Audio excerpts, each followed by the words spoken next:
साथियों नमस्कार, मैं वीरेंद्र और आप देख रहे हैं बोलो साथी। इस समय हम पटना में मौजूद हैं और हमारे पीछे आप देख रहे होंगे ये राबड़ी निवास है, आवास है।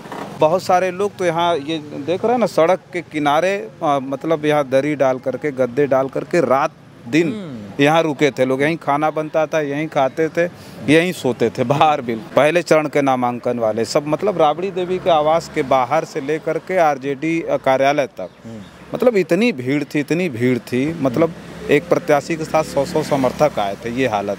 साथियों नमस्कार, मैं वीरेंद्र और आप देख रहे हैं बोलो साथी। इस समय हम पटना में मौजूद हैं और हमारे पीछे आप देख रहे होंगे ये राबड़ी निवास है, आवास है।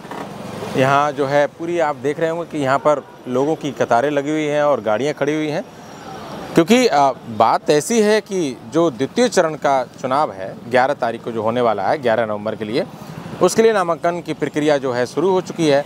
और पहले चरण जो 6 नवंबर के लिए चुनाव होने हैं उसके लिए नामांकन की प्रक्रिया ख़त्म हो चुकी है। अब पहले चरण का जो नामांकन होने थे वो पूर्ण हो चुके हैं और सेकेंड चरण के द्वितीय चरण के जो नामांकन होने हैं उसकी प्रक्रिया अब तेज़ हो गई है। तो बहुत सारे टिकट ऐसे हैं जो अभी तक सिंबल लोगों को नहीं मिल पाए हैं, प्रत्याशी को सिंबल नहीं मिल पाए हैं। और आप देख रहे हैं कि यहाँ पर अब लोग आ चुके हैं। आप दिखा रहे हैं, हम देखिए तमाम लोग यहाँ मौजूद हैं और यहाँ पर आ रहे हैं। हम जो है इस समय पहुँचे हैं और ये सुबह का वक्त है।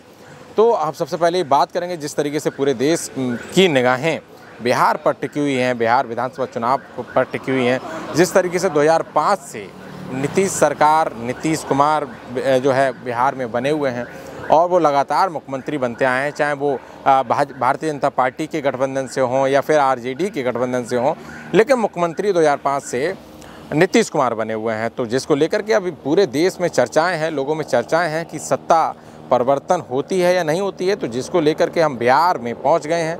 बोलो साथी की टीम बिहार पहुंच चुकी है और तमाम कवरेज आपको बोलो साथी की टीम ग्राउंड पर दिखाएगी, लोगों से बात करेगी कि क्या उनके ज़मीनी मुद्दे हैं, क्या अब तक पूर्ण होने हैं और क्या अभी तक नहीं हो पाए हैं जो होना चाहिए था। लोग सरकारों में आए लेकिन वो जो मुद्दे जो उन्होंने जो है बयानबाजी की, जिन लेकर करके लोगों को जो है भरोसा दिलाया कि हम शिक्षा की बात करेंगे, रोज़गार की बात करेंगे। जिस तरीके से बिहार में पलायन की समस्या एक बहुत बड़ी है, बिहार के जो लोग हैं पलायन बड़ी मात्रा में करते हैं। तो जिसको लेकर के लोगों ने कहा कि अब जो पलायन की समस्या है उसको ख़त्म होगी। तमाम सरकारें आईं और मुख्यमंत्री बने और वायदे चलते चले गए, वायदे कहते चले गए। तमाम ऐसी समस्याएं हैं कि कागज़ों में पूरी हो जाती हैं और वायदे हो जाते हैं, घोषणा हो जाती है, शिलान्यास हो जाता है और जो है तमाम चीज़ें हो जाती हैं, लेकिन जब ग्राउंड पे जाके देखते हैं तो वो नदारत दिखती है। तो हम बात करेंगे, हमारे साथ मौजूद हैं यहाँ पर वरिष्ठ पत्रकार जन आदर्श भारत के जो संपादक हैं हमारे भाई जो है साथी रजनीश जी, यहाँ लगातार ये कवरेज कर रहे हैं ग्राउंड पर रह करके। और ये मुझे लगता है कि लगभग 10 दिनों से, पिछले 10 दिनों से यहाँ पर वो बिहार में बने हुए हैं।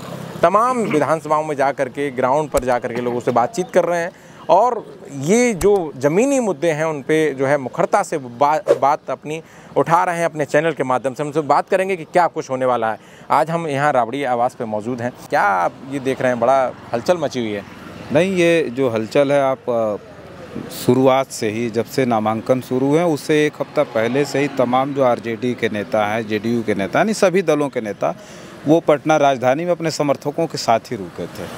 पहले चरण के नामांकन हो गए, नहीं तो उससे पहले बहुत ज़्यादा भीड़ थी, क्योंकि दूसरे चरण के नामांकन वाले, पहले चरण के नामांकन वाले सब मतलब राबड़ी देवी के आवास के बाहर से लेकर के आरजेडी कार्यालय तक मतलब इतनी भीड़ थी मतलब एक प्रत्याशी के साथ 100 समर्थक आए थे। ये हालत थी। तो अभी आपको कम भीड़ दिख रही होगी क्योंकि दूसरे चरण का नामांकन शुरू हो गया है। आज लगभग 90% लोग नामांकन ख़त्म कर देंगे आज करके, चूँकि इसके बाद एक ही दिन बचता है। तो ऐसे में यहाँ जो भीड़ देख रहे हैं ये बहुत कम भीड़ है। नहीं तो यहाँ स्थिति ये थी कि बहुत सारे लोग तो यहाँ ये देख रहे हैं ना, सड़क के किनारे मतलब यहाँ दरी डाल करके, गद्दे डाल करके रात दिन यहाँ रुके थे लोग। यहीं खाना बनता था, यहीं खाते थे, यहीं सोते थे बाहर, बिल्कुल टिकट लेने के लिए। हाँ, ये हालत थी। जैसे उनके समर्थक थे वो अपना तख्तियाँ भी लेकर के आए थे कि हमारे जो प्रत्याशी हैं इनको टिकट दिया जाए। यहाँ जो आज आप पहुँच रहे हैं, यहाँ टिकटों की स्थिति ये थी कि जब यहाँ प्रत्याशी मतलब एक सीट पर 10-10 दावेदार, 20-20 दावेदार यहाँ आए थे। किसी एक को टिकट मिलता था, 10 लोग बिल्कुल जो है, कुछ लोग भावुक होकर के यहाँ से निकले, कुछ नाराज थे, कहीं खुशी कहीं गम का माहौल था। तो ये स्थिति रही है। जो तो है सीट शेयरिंग को लेकर के जिस तरीके से लगातार घमासान चल रहा है। हाँ, सीट शेयरिंग को लेकर के घमासान सबसे ज़्यादा महागठबंधन में देखने को मिला। चूँकि एनडीए में जो था कुछ खबरें आई कि नीतीश कुमार नाराज थे, उपेंद्र कुशवाहा नाराज थे, चिराग पासवान को तो मान लीजिए अच्छी सीटें मिल गई थी, सबसे ज़्यादा फायदा हुआ था। मांझी जी ने तो यहाँ तक कह दिया कि मैं बेनूरी झेल रहा हूँ, मुझे बार बार जो है मतलब अपमान मेरा हो रहा है, कम सीटें दी जा रही। अगर कुछ ज़्यादा सीटें दी जाती तो कम से कम जो हमारी पार्टी है उसका रजिस्ट्रेशन का मान्यता प्राप्त हो जाती है हमारी पार्टी को। लेकिन उतनी सीटें भी नहीं दी जा रही कि हमको मान्यता मिल जाए। तो हमारे रिश्तेदार से लेकर हमारे समर्थक हमें ताना मार रहे हैं। ये सब सारी चीज़ें एनडीए में देखने को मिली।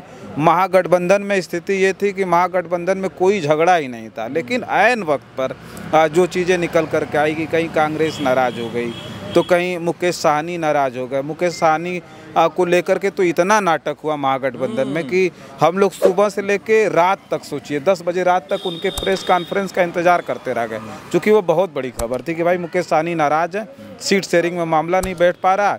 और सोचिए कि जहाँ प्रेस कॉन्फ्रेंस थी मौर्या होटल में, उसी होटल में शाम के वक्त अमित शाह आ जाते हैं, गृह मंत्री। बताया जाता है कि अमित शाह और मुकेश साहनी की मुलाकात होती है, बातचीत भी होती है, ऐसा बताया जाता है। हालांकि कोई आधिकारिक पुष्टि हम नहीं कर रहे हैं, लेकिन वो ये बताया गया कि उनसे बातचीत हुई और बातचीत में उनसे भी बात नहीं बन पाई। अब जो खबर निकल करके आ रही है उसकी भी आधिकारिक कोई पुष्टि नहीं हुई है कि हवाबाजी चल रही है। 15 सीटों पर वो मान गए हैं, महागठबंधन के साथ हैं, तो वो महागठबंधन के साथ ही हैं। अब लगता है कि महागठबंधन में कोई ऐसी अच्छा, नहीं। दर्शक जानना चाहते हैं कि आप लगातार जो है बिहार में ग्राउंड रिपोर्टिंग कर रहे हैं, ज़मीनी मुद्दे क्या हैं जो सरकारें अब तक वायदा करते आई थी लेकिन वो पूरे नहीं किए? देखिए, जो आरजेडी को लेकर के जो पिछले दिनों में वो थी, लोगों के अंदर भ्रांतियाँ थी, उससे पिछले सरकार में आने के बाद जब तेजस्वी यादव ने बहुत सारी चीज़ें ख़त्म कर दी। हम बिहार में घूम रहे हैं तो हम देख रहे हैं, पहले जो लालू परिवार को लेकर के लोगों के अंदर जो मानसिकता थी, लोगों के दिमाग में था, वो सब सारी चीज़ों को इस बार तेजस्वी यादव ने ख़त्म कर दिया। वो डिप्टी सीएम बने, लोगों के दिमाग, चूँकि हम युवाओं के बीच में जा रहे हैं, तो युवा साफ तौर पे कह रहा है कि हमको सबसे बड़ी ज़रूरत हमारी क्या है, रोजगार है, नौकरी है। और नौकरी अगर कोई देगा बिहार में तो वो तेजस्वी यादव ही देंगे और कोई नहीं दे सकता। तो ये युवाओं के दिमाग में आ चुका है। जो महिलाओं को लेकर के थोड़ी सी दिक्कत अभी ये चल रही है कि जो 10-10 हज़ार रुपया अभी उनके खाते में गया है, उसे लेकर के महिलाओं के दिमाग में, चूँकि महिलाओं से कहीं जाइए, महिलाओं से बात करिए तो कहेंगे कि नहीं मोदी जी ने ये दिया वो दिया, चूँकि ये हालांकि चुनावी शगुफा है, उसके बाद ख़त्म हो जाएगा।